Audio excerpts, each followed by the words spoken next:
sommes ici sur le site qui a brûlé en 2022. On a eu un incendie qui a ravagé plus de 1000 hectares sur plusieurs communes, Saint-Beauzile, Gignac, Ormelas. On a souhaité donc accompagner les acteurs du territoire, notamment les sociétés de chasse, pour accompagner le retour de cette biodiversité. C'est pour cette raison que nous avons déposé un projet dans le cadre de l'éco-contribution.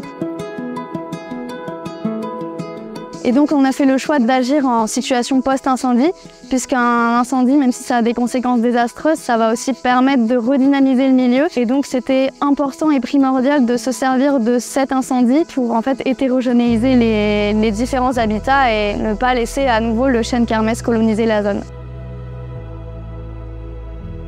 Donc c'est dans ce contexte de post-incendie et de fermeture progressive du milieu par le chêne kermès qu'on a décidé d'agir et qu'on a donc lancé le projet ARS pour accompagnement au retour de la biodiversité en zone incendiée. C'est un projet qui est financé dans le cadre de l'éco-contribution, financé donc par l'OFB et la Fédération nationale des chasseurs. Donc dans le cadre de ce projet, nous on a mis en place des gîtes pour les chiroptères qui permettent aux chiroptères de réaliser tout leur cycle de développement, donc que ce soit la mise bas, la reproduction, l'hivernation, etc. Les chasseurs des sociétés de chasse des différentes communes ont construit des garennes qui permettent la réimplantation du lapin de garenne. Et ça va agir en cascade puisque la présence du lapin de garenne va permettre aussi le retour d'autres espèces, puisque c'est un maillon de la chaîne alimentaire. Donc l'aigle de Bonelli par exemple va s'en nourrir, ou alors le lézard osselet lui va se servir des garennes comme zone de refuge, même tous les autres reptiles. Ensuite les chasseurs des sociétés de chasse des communes ont construit des points d'eau qui permettent à la fois à la faune chassable ou non chassable de s'abreuver, mais qui permettent aussi à certaines espèces de réaliser une phase de leur cycle de développement en zone aquatique, donc comme par exemple les insectes ou les amphibiens. À noter qu'un couple d'aigle de Bonelli a été photographié sur un des points d'eau mis en place par des chasseurs d'Ormelas. Et enfin, des cultures d'intérêt faunistique et floristique ont été semées, donc les cultures elles permettent d'offrir un couvert et sont des zones de refuge d'alimentation, de reproduction pour la faune locale. On a aussi réalisé des suivis faunistiques et floristiques de mars 2024 à juin 2024.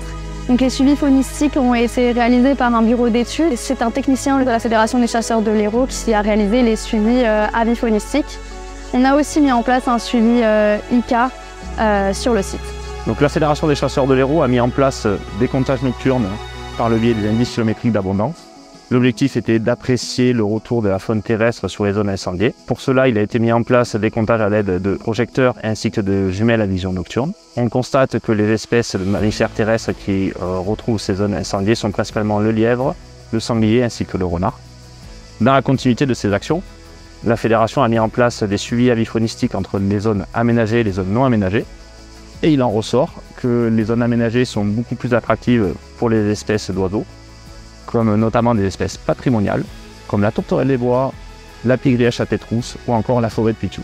Tout au long de ce projet, ce qui est important, c'est qu'on a réuni le comité de suivi qui était composé des sociétés de chasse locales, des chasseurs locaux, les collectivités territoriales, la direction départementale des territoires et de la mer, l'Office français de la biodiversité et les gestionnaires en Natura 2000 du secteur.